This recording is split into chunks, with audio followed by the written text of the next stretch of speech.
Ketenagakerjaan Pak Anggoro Eko Cahyo.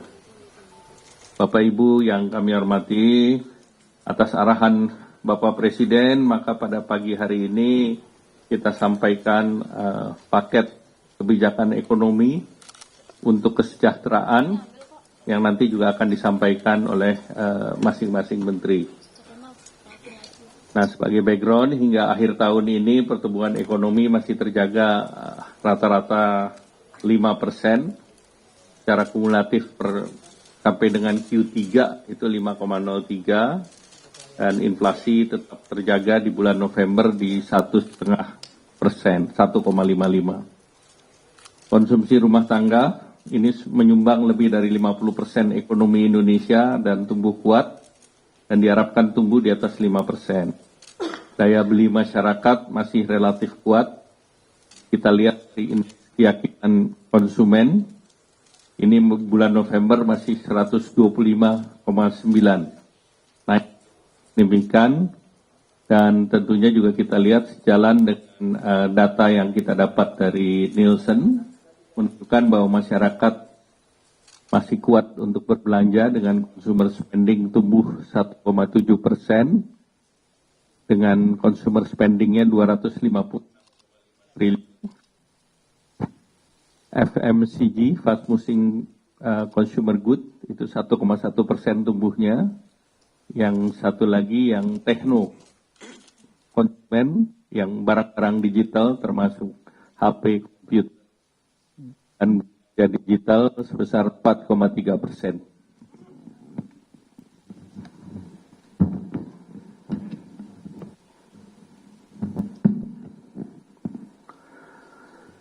Sesuai dengan amarah Undang-Undang tentang Harmoni Peraturan Perpajakan, ini sesuai dengan jadwal yang telah ditentukan, tarif PPN tahun depan akan naik sebesar 12% per 1 Januari.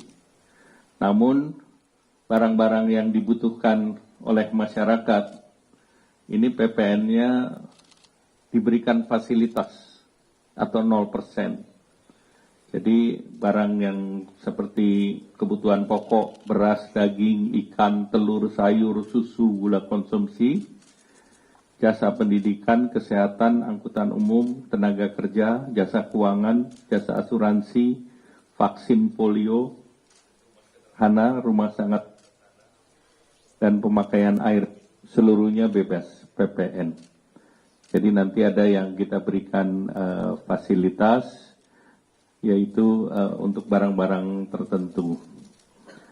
Nah, kemudian bahan makanan lain dengan penerapan PPN 12% tersebut, pemerintah memberikan stimulus ataupun paket kebijakan ekonomi bagi rumah tangga berpendapatan rendah, itu PPN ditanggung pemerintah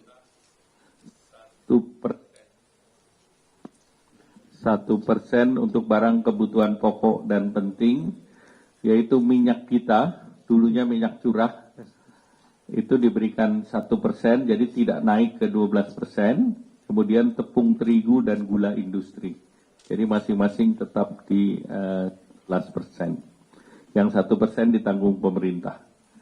Kemudian stimulus ini untuk menjaga daya beli masyarakat, terutama untuk kebutuhan pokok dan secara khusus gula industri yang menopang industri pengolahan makanan minuman yang perannya terhadap industri pengolahan cukup tinggi, yaitu 36,3%, juga tetap 11%. Kemudian juga akan ada bantuan pangan dan beras bagi desil 1 dan 2, ini sebesar 10 kg per bulan. Nah, kemudian untuk mengurangi beban pengeluaran rumah tangga dan daya listrik terpasang di bawah atau sampai dengan 2200 volt ampere, diberikan biaya diskon sebanyak 50% untuk 2 bulan.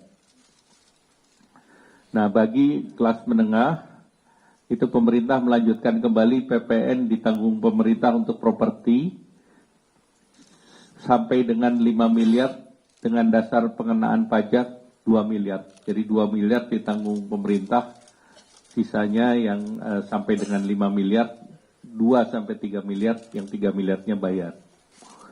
Kemudian melanjutkan kembali fasilitas untuk kendaraan bermotor berbasis baterai atau electric vehicle atas penyerahan roda 4 yang berdasarkan pada TKDN.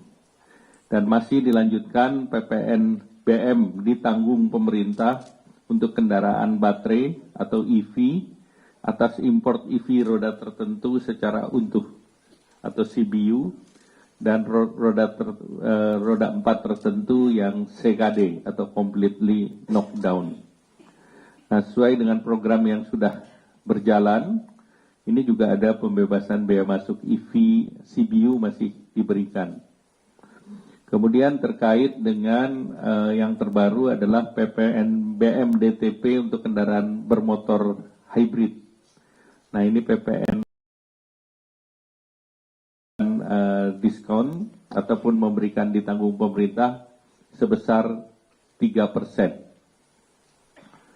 Nah, memperhatikan juga masyarakat kelas menengah di sektor padat karya, pemerintah memberikan insentif PPh pasal 21 ditanggung oleh pemerintah, yaitu yang gajinya sampai 10 juta. Jadi dari 4,8 sampai 10 juta itu PPh-nya ditanggung pemerintah khusus untuk industri padat karya. Nah, ditambah lagi jaminan kehilangan pekerjaan dari BPJS Naker dioptimalisasi. Artinya dari fasilitas yang ada, BPJS ini akan membuat mekanisme yang lebih mudah, sehingga nanti perubahannya adalah masa klaimnya bisa diperpanjang sampai 6 bulan, dan manfaatnya 60% untuk 6 bulan. Kemudian juga untuk jaminan kecelakaan kerja bagi industri padat karya tertentu, ini diberikan diskon sebesar 50% untuk 6 bulan. Nah, bagi dunia usaha khususnya UMKM, ini PPh final 0,5% diperpanjang sampai dengan 2025. Kalau berdasarkan regulasi yang ada, tahun 2024 sudah selesai, tetapi ini tetap kita perpanjang sampai dengan 5. Kemudian untuk pembiayaan industri padat karya, ini fasilitas baru, itu pemerintah memberi subsidi untuk kredit investasi. Jadi untuk kredit investasi guna revitalisasi permesinan di sektor padat karya, itu bisa tekstil, bisa furniture, bisa alas kaki, itu apapun banknya pemerintah subsidi 5%. Dan ini 5% tentu menjadi bagian daripada plafon subsidi yang ada dalam program kredit usaha rakyat. Nah, selanjutnya kami minta Bu Menteri Keuangan untuk kan secara rinci.